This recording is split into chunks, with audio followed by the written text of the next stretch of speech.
Oi pessoal, sejam bem-vindos à nossa disciplina de Visão Computacional nesse novo formato, o formato EAD. Né? Hoje é a nossa segunda aula e a gente vai falar sobre imagem digital. Então a gente vai falar hoje de conceitos básicos de imagem digital. Creio que vocês já conheçam a grande maioria deles, né? Já ouviram falar com certeza, tá? Mas a gente vai só pincelar aqui porque não pode passar em branco. Vamos falar um pouquinho de processo de aquisição de imagens também de uma forma bem simples, tá? Até porque isso aqui é muito hardware, tá? E não é o nosso caso. Sistema de processamento de imagens, né, que a gente vai falar um pouquinho sobre eles. E aqui, na verdade, não seria a próxima aula, né, a gente vai fazer nossas próximas tarefas, né, que eu vou falar agora. Inclusive, a gente vai fazer junto aqui, que são umas atividades em Python, tá? Então, pessoal, uma imagem digital, na verdade, é uma imagem monocromática, tá? Ela é em escala de cinza, tá? Que é definida como uma função 2D, ou seja, uma função de duas dimensões, dimensão x, y, tá? Deixa eu puxar aqui o pincelzinho pra gente aqui. De intensidade de luz, tá? F de x, y, ou seja, uma função, né? Sendo x e y coordenadas espaciais. Detalhe aqui, tá? A imagem é uma função de intensidade de luz, tá? Então, quanto luz mais intensa, eu vou falar aqui o termo, quanto mais claro, eu vou dizer assim, eu vou ter valores aqui de magnitude nesse ponto aqui maiores, tá? Se eu pego um ponto mais escuro, tá? Eu vou ter intensidade de luz, magnitude de valores menores, tá? Então, basicamente é assim que eu vou discretizar, eu vou dizer essa imagem, entendeu? Então, eu vou convertê-la para uma função de intensidade de luz, tá? Com coordenadas espaciais x e y, né? E é importante lembrar aqui, tá? Que quando a gente fala de função, a gente lembra aquela função de primeiro grau que a gente aprendeu na escola, né? No ensino médio também a gente aprendeu a função de segundo grau, né? Na faculdade a gente aprendeu também, né? Sobre cálculo 1, 2, 3 derivadas, né? Variação de funções. E nossas funções sempre eram fx, y, né? Um x aqui na horizontal e o y na nossa vertical, que é o contrário, tá? Então a origem vai estar aqui em cima, no canto superior esquerdo. O eixo y ele percorre a horizontal e o eixo x percorre, tá, a vertical.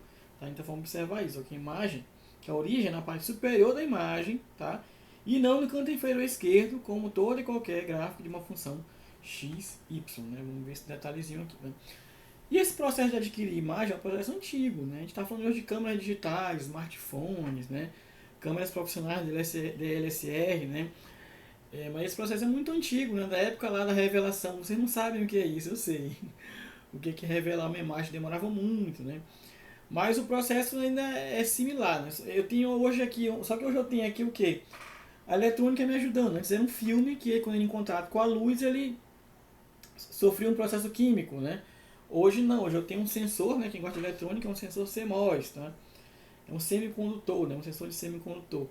Que ele vai capturar esse instante, essa janela de luz aqui. Na hora que eu abro o sensor para ele entrar em contato com a luz, ele vai calcular esse instante, que é como se fosse uma paisagem, né? Que tem uma luz aqui, um sol se pondo, né? Minha filha chama isso aqui de pintura, quando ela vê na janela, assim, o sol se pondo. Olha, pai, a pintura tá linda hoje. Vai aprendendo na escola. Mas enfim.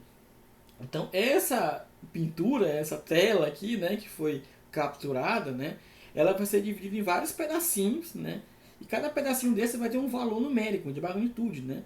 Essa questão de dividir em vários pedacinhos é a amostragem, tá, e colocar valores nos pedacinhos é a quantização, que é o que a gente vai aprender um pouquinho agora, tá. Então, eu vou pegar esta imagem aqui, tá, e vou escolher um conjunto de pontos dentro dessa imagem que vão compor uma imagem digital, ou seja, eu vou pegar essa imagem, vou pegar uma grade aqui do lado, também aqui tem uma grade, aqui tem uma gradezinha, tá? Que tem vários quadradinhos essa grade, tá? É como se eu pegasse essa grade e colocasse em cima da imagem, tá? E cada quadradinho dessa grade vai ter um valor em magnitude. Então o que eu estou fazendo aqui é pegando amostras da minha imagem, tá? Então por isso que esse processo aqui é chamado de amostragem, tá? E quanto menor esse ponto de amostra, tá? Mais detalhe eu vou ter essa imagem. Imagina bem aqui, se a gente for bem nesse ponto de amostra aqui, ó, eu tenho duas intensidades aqui. Eu tenho o cotovelo do fotógrafo mais um pouquinho do céu aqui, ó. Só que eu vou ter que, na verdade, dar apenas um valor numérico para este quadrado. E aqui eu tenho duas intensidades de luz, né? Então, se eu fosse usar esse tipo de amostragem aqui, baixa, né? Com poucos quadradinhos, eu não ia ter uma imagem bem legal lá na frente. Essa é uma imagem borrada, por exemplo. Então, a grande lance aqui é você conseguir mais amostragem possível menores pontos possíveis, menores quadradinhos possíveis, para que você tenha mais riqueza de detalhes, né? E logicamente, quanto mais riqueza de detalhe, mais espaço eu vou precisar para armazenar. Então, o grande lance da amostragem aqui é você definir a grade de amostragem sendo uma grade com menores quadradinhos possíveis, tá? E esses quadradinhos eles vão ganhar um nome que a gente já viu em algum lugar, que é o elemento mínimo em infinitesimal, né? Que é o elemento de pintura. A gente vai já falar sobre ele também, tá? Então, o quantizar é o que? O quantizar é eu pegar aqueles quadradinhos lá da grade, que eu expandi aqui, tá? Um pedaço aqui da imagem eu expandi. E atribuir valores para eles, tá? Então, uma imagem monocromática, tá? Ela tem, por exemplo, de 2 elevado a 8 bits, ou seja, 8 bits, né? Ela tem 256 níveis de cinza. Ela tem 256 intervalos de valores, né? Eu vou fazer um exemplo aqui com ela, uma imagem de 256 níveis de cinza, ou seja, 8 bits. Então, eu vou atribuir o preto, bem preto, é a cor 0, tá? E o branco, bem branco, a cor 255, tá? Neste intervalo aqui eu tenho vários números de 0, 255, tá? Tem 254 intervalos, e cada intervalo desse vai ter uma cor associada, então uma intensidade de luz associada aqui, tá? E eu vou pegar essas grades, essa grade, esses quadradinhos que eu acabei de compor, e vou dar um valor para ele, numérico, baseado em quê? Nessa paleta aqui, ó. Então, por exemplo, aqui está bem escuro, esse número aqui, ó, esse quadradinho bem escuro, eu atribuí 69 para ele está mais próximo do preto.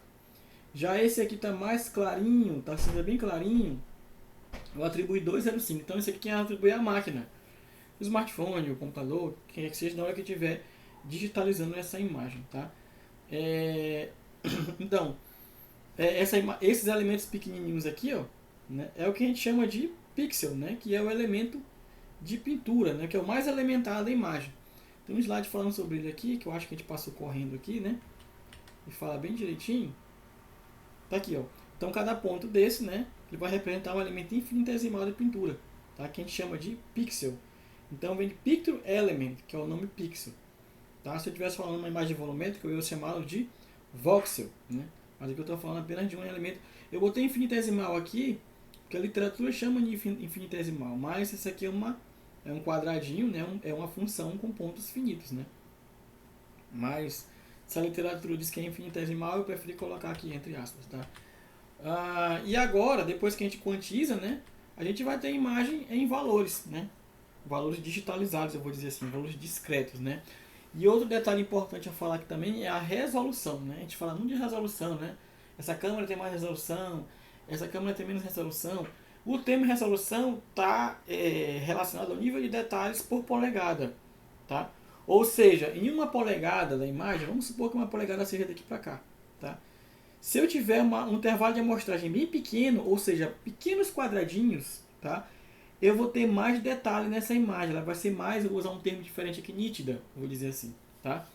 E se eu tiver menos detalhes, ou seja, uma grade de amostragem mais espaçada, tá? Quadrados maiores, eu vou ter menos detalhes por polegada, então eu vou ter uma imagem menos nítida, que a gente chama aqui de resolução, tá? Então uma imagem com boa resolução é uma imagem que possui uma riqueza de detalhes maior por polegada, né? Ou seja, uma quantidade de pontos, né? Ou pixels, né? Por polegada, tá? Então, um grande lance aqui do segredo de dispositivos de alta resolução, né? É o tamanho do pixel, quanto menor, né? Ser muito pequenininho, né? Que eu vou ter mais detalhes, né? Falando rápido, né? De um sistema básico de processamento de imagem, né? Ou seja, vamos supor que você tem aqui uma câmera que vai capturar a placa de um carro, tá? E eu quero que ele me dê a resposta.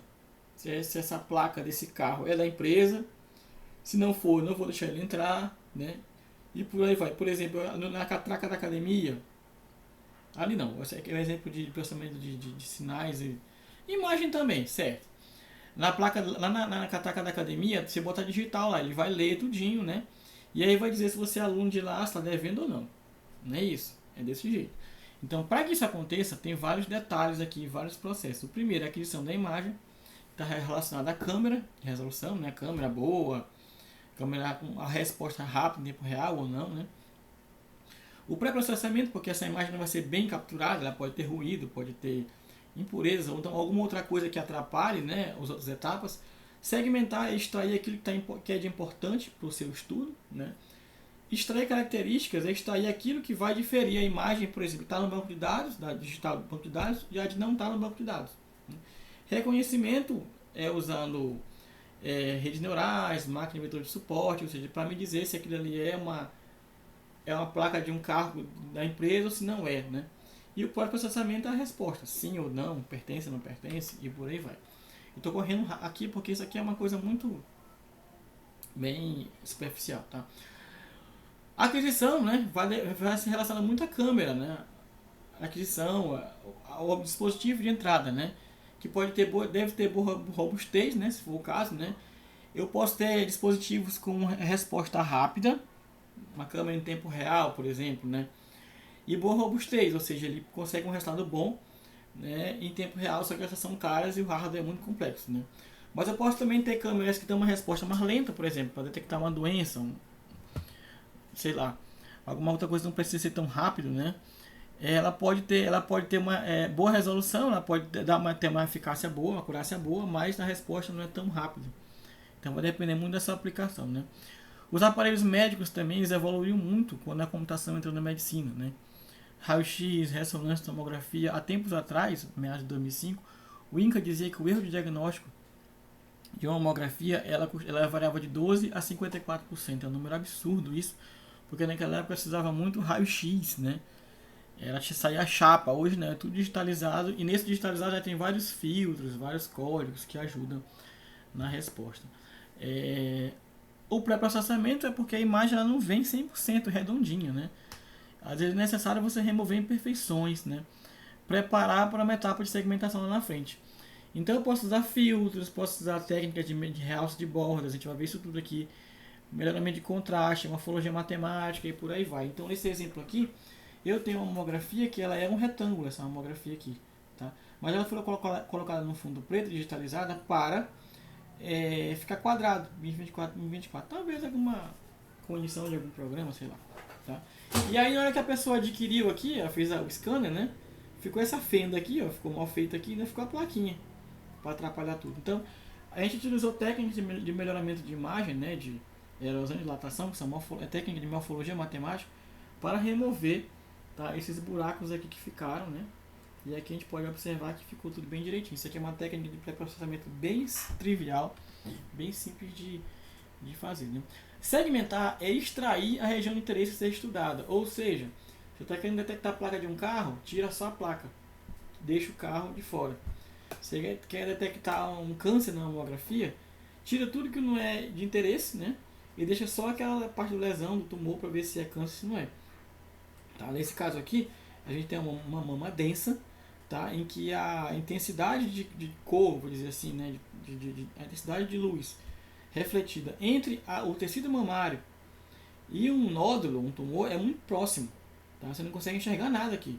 Aqui você não consegue ver nada, mas com técnica de melhoramento de imagem, de contraste, a gente conseguiu extrair, né, somente a parte que é suspeita, né? Aí vem um detalhe, né? Como é que eu vou fazer agora para saber se é suspeito ou não, né? Então o que eu tenho que fazer agora são extrair características, né? O que difere uma imagem dessa daqui com câncer ou uma imagem sem câncer, né? Qual é a medida que eu vou usar? Estatística, o que eu vou forma, cor, o que eu vou usar, né, como parâmetro. Então vem essa outra parte agora, que é de extrair características, né? Você vai extrair informações, né, que possam diferenciar um tecido normal de um tecido acometido por um câncer, por uma neoplasia, né? Existem várias técnicas, né? Sai um pouco até de visão computacional. Análise de componentes principais, análise de componentes dependentes, deep learning, por aí vai, né? E aí, lógico, quanto melhor a técnica, maior o custo computacional, né? Isso aqui geralmente são coisas feitas offline, né? Você não dá a resposta logo de imediato, demora um pouquinho, tá? E se usa muito hoje, ó, as redes convolucionais. A gente vai aprender muito sobre redes convolucionais, mas não é bem o objetivo do curso. Mas como é uma ferramenta que a gente vai utilizar, então eu vou falar bastante também sobre redes convolucionais quando chegar o momento, tá? E por último aqui é um reconhecimento de padrões, né? Eu fiz essa parafernália toda para me dizer se é um câncer ou não é um câncer, se a placa é de um carro pertencente à empresa ou não, se a digital da pessoa que colocou lá é aluno da academia ou não, né?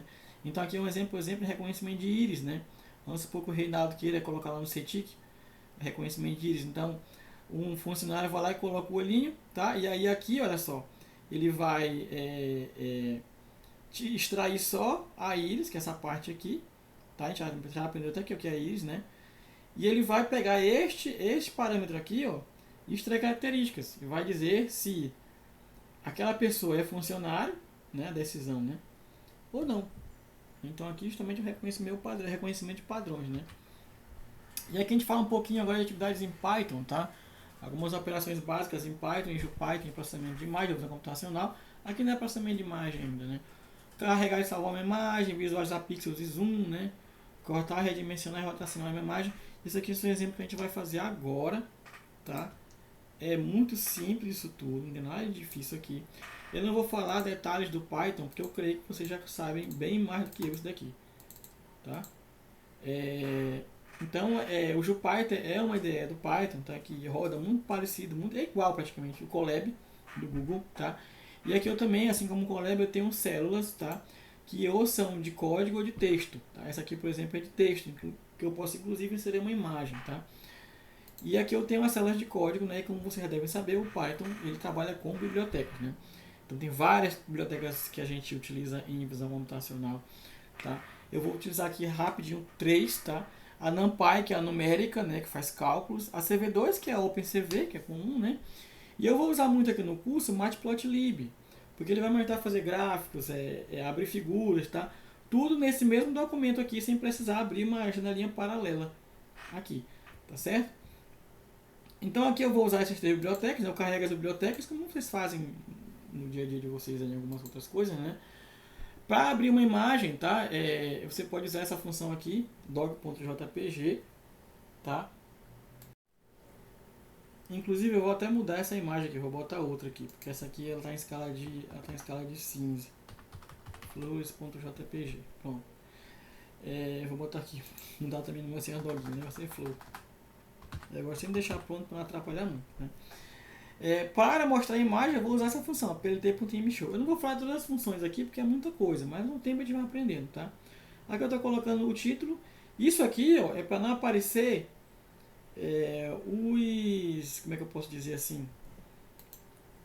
Vou tirar isso aqui por enquanto, tá? Para a gente ver como é que acontece se não tiver. Aqui eu vou pedir para ele me dar a altura em pixel da imagem, a largura e a quantidade de canais, tá? E eu vou usar o image.shape, tá? Imagem, que é o nome da imagem, né? Imagem.shape 0 e vai me dar a altura. 1 vai me dar a largura e 2 vai me dar a quantidade de canais. Então, vamos abrir aqui. Tá aqui. Essa aqui é a imagem da flor.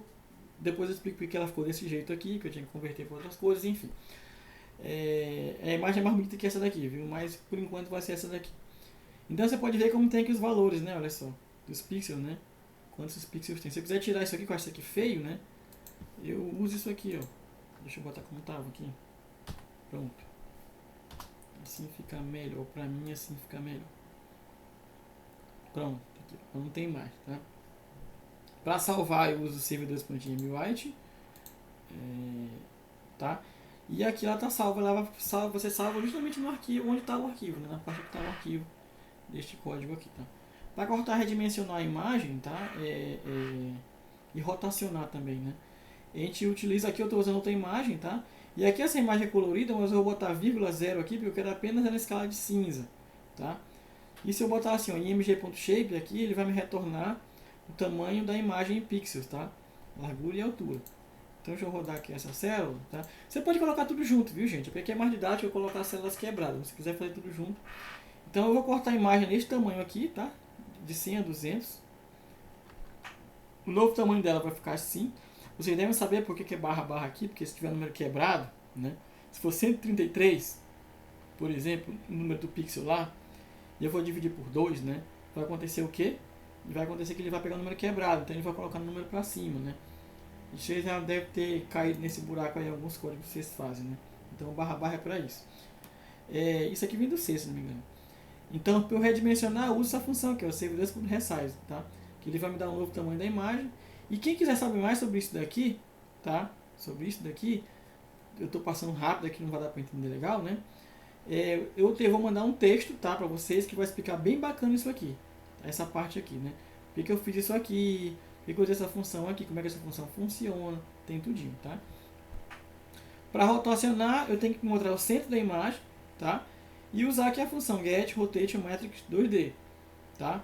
Aqui eu vou botar o centro da imagem, tá? O ângulo que eu quero, né? E aqui é um valor padrão 1.0, tá? E ele vai rotacionar a imagem para mim, tá? Isso aqui eu passei rápido, tá? Mas lá no texto está explicando bem direitinho como é que faz isso, tá? Lembra que também tem um texto, tá? Não é só o slide e isso aqui, tem que ver o texto também para entender. E é interessante você ver o texto até antes da aula. Agora eu vou, já está tudo em subplot aqui, né? Eu vou ver as minhas respostas, tá? Aqui eu tenho a imagem original, eu cortei só um pedaço, tá vendo? Ela é redimensionada, olha só, redimensionei por um tamanho diferente, e aqui eu rotacionei. Tá? Então são exemplos bem triviais, tá? Eu vou passar para vocês esse código aqui, todinho, tá? Vou passar para vocês também o texto, tá bom? E creio que daqui para frente a gente já consegue seguir já em assuntos um pouquinho mais complexos, tá certo? Então a gente se encontra novamente, virtualmente, na outra semana, na outra terça-feira, em que tem mais outro upload. Caso alguém tenha alguma dúvida, pode falar comigo pelo SIG, tá? Eu creio que ele já esteja lá, tá? Ou então pelo WhatsApp mesmo que a gente se fala, ok? Um abraço pessoal, até a próxima.